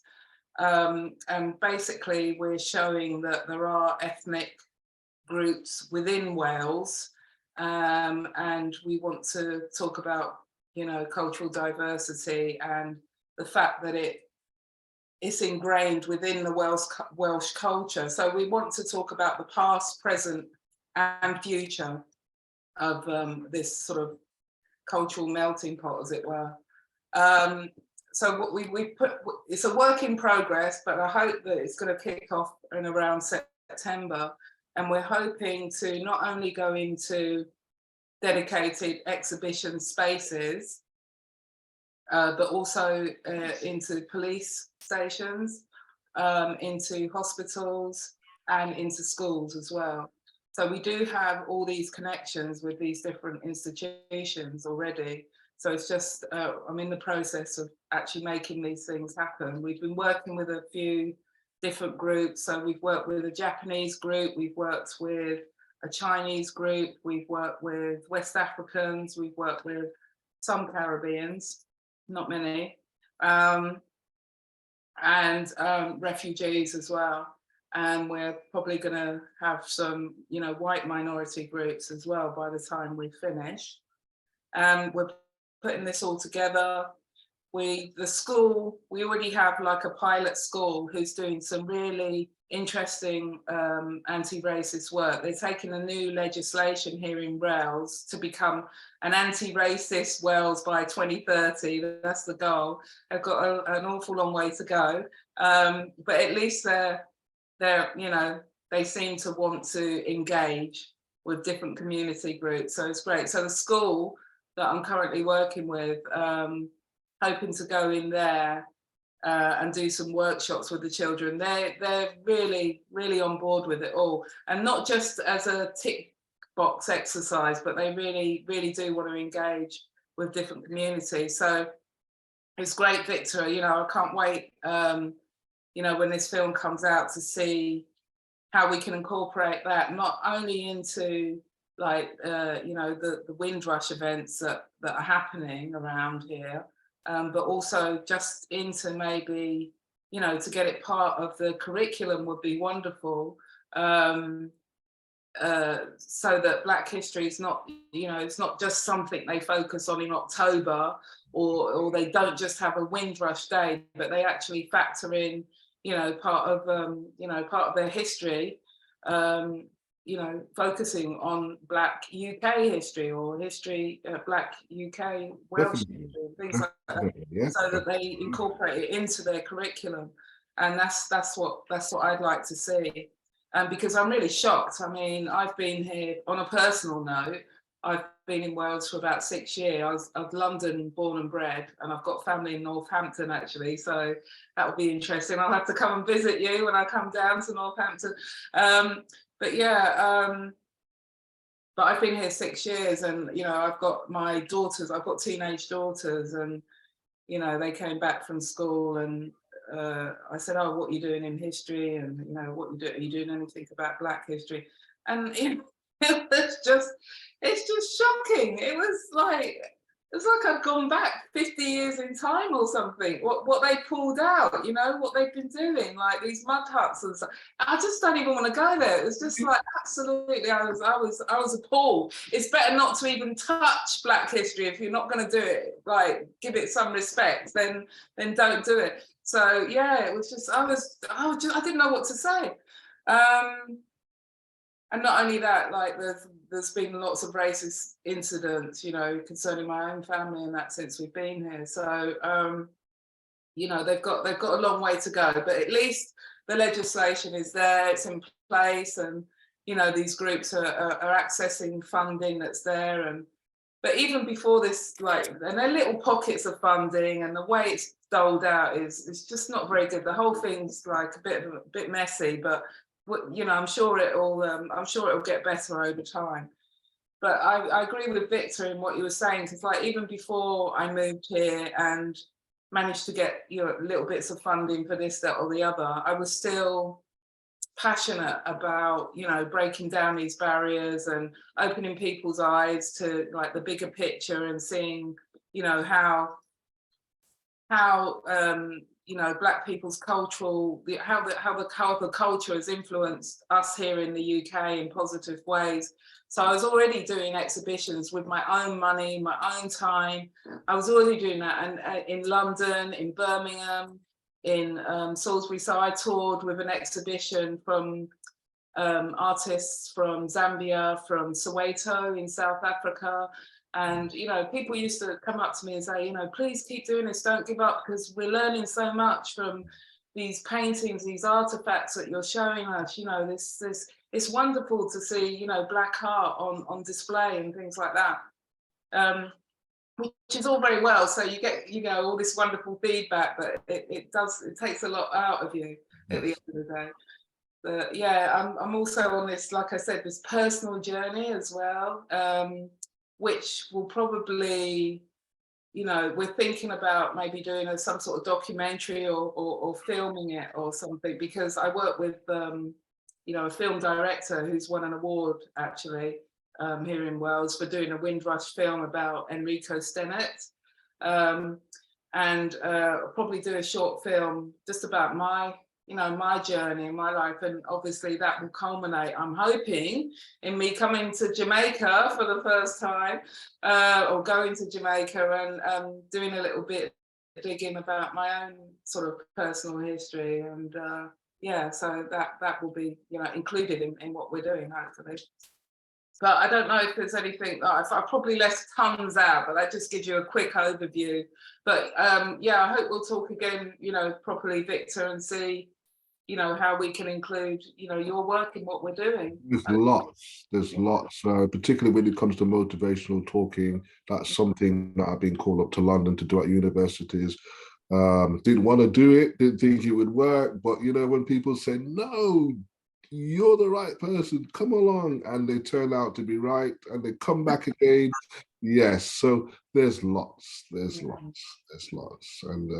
I'll keep it brief anyway, so that's me for now. Okay, well, it'll be really lovely. Thank you ever so much, Marcia, because it's really beautiful for you to tell us more as the project goes on, because it is really interesting. Wales is really serious about the aim of trying to make Wales an anti-racist country by 2030. And as Marcia says, there's a long way to go. It's one of the things that the North Wales Jamaica Society has always taken on board, and I represent the North Wales Jamaica Society here as the secretary. So we're looking forward to our North Wales Jamaica Society Windrush opportunities. But thank you, Marcy, that was brilliant. But here in Colwyn Bay, I just have to share something with you, because I was so excited this morning. I went off venturing out from where Marcia lives here, and I went to see what evidence I could find about the remarkable Reverend Hughes and the African Institute of Colwyn Bay. So just a couple of slides and an explanation. Reverend William Hughes was a missionary. He went out to the Congo, found that really probably that wasn't the best way of trying to share the word. He felt that it might be more appropriate that he offered opportunities to African children, young people, to come to Wales. And he actually brought these two children with him back. He was actually quite sick, and these children, he wasn't like taking them. They got permission of their parents to bring them to Colwyn Bay, and they established what was first called Congo House, then became the Congo Institute, and then became the African Institute. Earlier this week, I've got a car here now, so I can get around to where I want to go. I actually went, and unfortunately I can't show you the pictures yet, but I will do. I actually went to the old Colwyn graveyard, where sadly there are the graves of these two young boys. They died after having been ill here. I can imagine the weather challenges for them, but they lived with Reverend William Hughes and his wife for a good few years, and also Reverend William Hughes and his wife and family are buried in the same graveyard, and beautiful gravestones. And we actually did some work on that and involved the embassy from the DRC came up, Norbert. And then just around the corner from where I am at the moment, there is this house. It is the Congo Training Institute. Here it's marked up, otherwise known as the African Institute. It's now been made into flats and things, but there's a wonderful story here. So I just wanted to share that with you, because that's where I am at the moment in Colwyn Bay.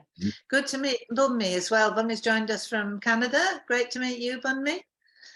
Bunmi's an author and developer of Sankova Pan-African series. Hi, everybody.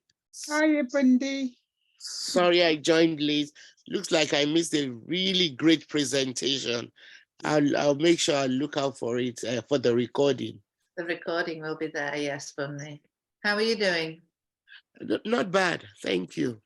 That's Thank you wonderful. for asking. All right. we look forward to hearing more stories about Black history and Canada in the future. I think we need to do a little bit of research there.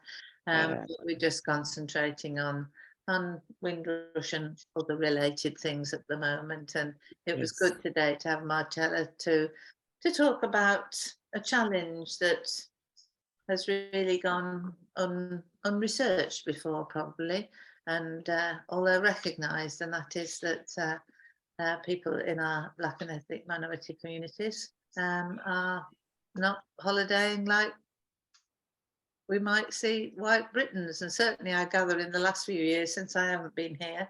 But I have to say, Marcella, and perhaps this is interesting, that I've certainly seen Jamaicans holiday well in Jamaica, that they really take every opportunity of accessing their wonderful vacation opportunities and just have the greatest time. They've got more days of the year when you feel like sitting on the beach over there than we do over here. All right then. Well, we've had a good long session today. Yeah. Thank you Can I all just ask a so question, much. please, to Marcia? Yeah. Marcia, you said you got family in Northampton? Yeah. What, do they actually live in Northampton and they've been here a while? No, it's my son and his wife. They live in a little place. It's not far from Northampton. It's called Higham Ferrers. Oh yeah, that's going to this side of Wellingborough. Well, if you say so. Well, I do say so. I was born in Northampton. In fact, on the 10th, going to the ball. Anybody going to the Windrush ball? You going to the ball, Liz? The Windrush ball? In Birmingham. Yeah. Yes. Okay. Because yesterday, Liz, you know, Lorna in Luton. Lorna in Luton. Lorna, you remember when we were trying to let them deal with the funds for the Jamaica? Yeah. She said, because it's my birthday, she's going to come down and drive me to Birmingham. Oh. And so I contacted Gary to try and get another ticket. I'm still waiting for him to come through. And well, Gary has just appeared just at this moment in time. Look what just came in the post. The Negro rulers of Scotland and the British Isles. That's my friend in Bedford. He sent me a text. I hope you like. Hold it slowly so we can see. Just a minute, then we can screenshot it or whatever people do. Who's it by, June Elizabeth? It's by I think Dr. John L. Johnson. The Negro rulers of Scotland and the British Isles. And Johnson. Yes. His research has polarized Africa as the birthplace of mankind, and that throughout the ages migrated to remote regions of the earth. So I haven't read it. I just opened it. Look. He sent me a text and he said, I hope you like your book. You know what he sent me before, about a month ago? You remember you had that lady, what's her name, Chicory? She wrote like a Windrush storybook. Yeah. He sent me one of those, but I bought one when she first had it out. So I'm going to put it in a raffle, you know? Oh, okay. Right. Yeah. And when I come to the ball, I'm going to bring that book for you. Okay. That was too expensive to post to Australia. Okay. Thank you very much indeed. Thank you. Well, we've just got Garrick joining us as well. It's wonderful to have Garrick from Justice for Windrush Generations. Roland's been listening in throughout. He has difficulties with his audio, also from Justice for Windrush Generations. There's wonderful things going on. Roland usually puts in a whole long bit of information, which he hasn't done this time on the chat, but we'll circulate again, Roland, about what's happening. And Garrick, do you just want to say hello? Yes, good afternoon, everyone. So I've just returned from Liverpool City Centre. On a Friday morning, I do a peer support, which is around mental health. So I've just come back and joined the the chat straight away. So Well, nice to be here, and I'll give you some information a little later. I've got some activity that Liverpool City Council and the region will be doing for 22nd of June. We can hear it now, can't we, Liz? Yes, Garrett, we're really just about to wrap up, unfortunately, but we're going to get the recording out as soon as we can. I'm sure Simon will make that possible, because it's half term, isn't it, for Simon? Yeah. Yeah. So, Garrett, tell us what news then, please. So I've been pushing Liverpool City Region through the Metro Mayor, Steve Rotherham, to make sure that the City Region, which is wider than Liverpool, include 6 local authority area, that they should raise the flag and promote Windrush Day, but also Windrush 75. So they've now confirmed that the pierhead will be lit up across the river Mersey on the 22nd of June. And they've chosen the colors of the Windrush flag. Those colors will be the colors. But also all the other town halls will be doing the same thing. So Southport will be doing it, St. Helens, Knowsley, and Warrington. So that is a big achievement. This is the first time that they've done this. Yeah, or will be doing it. Hasn't been done yet. So first time they've committed. Done. Yeah. Well done, Garrick. Well, this would be our 3rd year. Yeah. That Northampton's done it. You know, it was a bit hard to get them to do it the first time, but yes, you know, yeah. But wonderful. the other thing, Liz, that I've been pushing, it's not just about the 22nd Windrush Day, although the 75th anniversary is very important. But what I've been pushing is the education behind this. So I've been pushing the universities and the schools to really make sure that this history is not forgotten. It must get in the classroom. And I've been pushing library services to make sure that, you know, they promote the Windrush 75. It's quite easy to promote because you've got a dedicated website, windrush75.org. So literally what I want is all the monitors to have this information. So whenever anybody walk into a public building, they will see this information on the monitor. That's fantastic. That's really, really good. I was just, you know, like you do when you're on Zoom, I was just looking something up. I was looking up the Windrush flag, and I've just seen this. I don't know if you've seen this before, Garrick. This is the British government. 75. The British government. This is the government's Windrush Day 23 information. Branded toolkit, recruiting the Windrush identity, maintaining green and yellow colourway for the main logo, and they talk about the journey of the actual Windrush. Yes. We talked last week about what had happened in Jamaica for the departure. It's the first time ever that there's been a departure recognition on the 22nd, because obviously the 22nd was not well known until the Windrush scandal made it become more well known. So Rudy joined us last week. So yeah, lots of. Yeah, I'm familiar with the toolkit. Okay, so I wasn't. So that's my something that you need to be aware of, Liz. Last night, the Windrush Foundation had an event looking back, going back to 1948. It was an excellent event. Both myself and Roland attended that event. Wow. And so did I, Garrick, so did I. Yeah, I didn't see you. Oh, right, I saw when you come on. Yes. Yeah.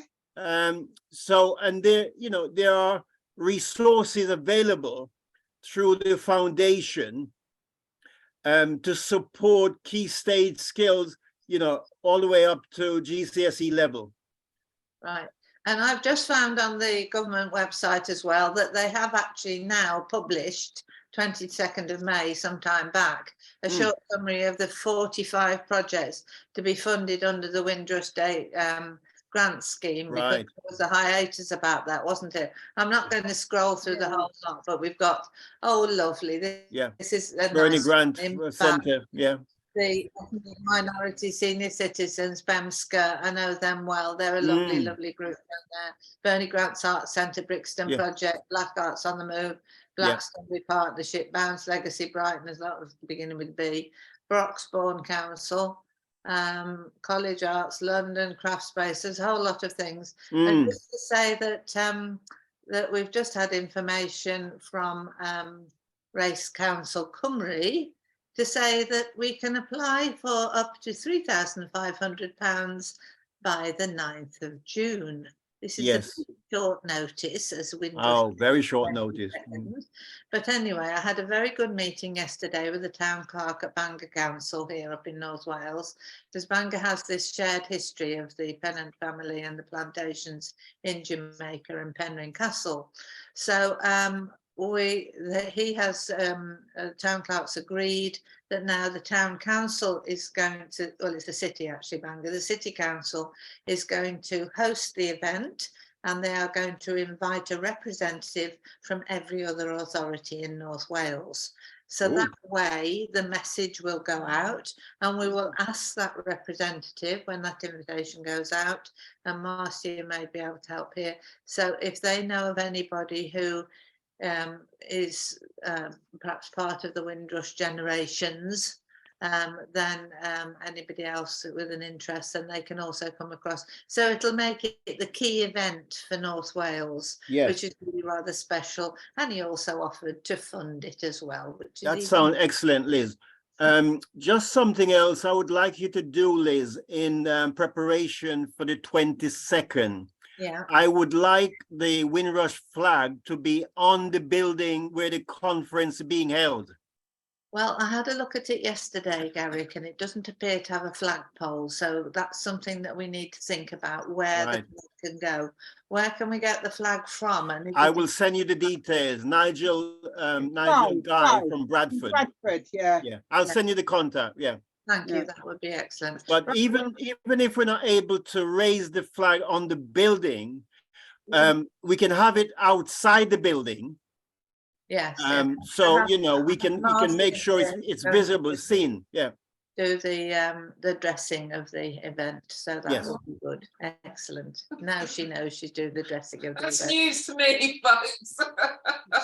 Okay, well, I think on that note, I'm going to thank everybody. Ask Simon to stop the recording, and then we can just chat on a little afterwards. So if that's all right. Oh, Roland, just in time. Those of you who do wonderful cut and pastes, you can cut and paste off the chat. And Roland, I'll make sure that this goes on the website. Yes, okay then. Great. Roland, let me just get that onto a document that I can read it off again. So that's good. Sorry. Do you want me to stop, Liz, or are you going to wrap up? Right, I'm here. Anything else? Shall we stop the recording now, Simon, then?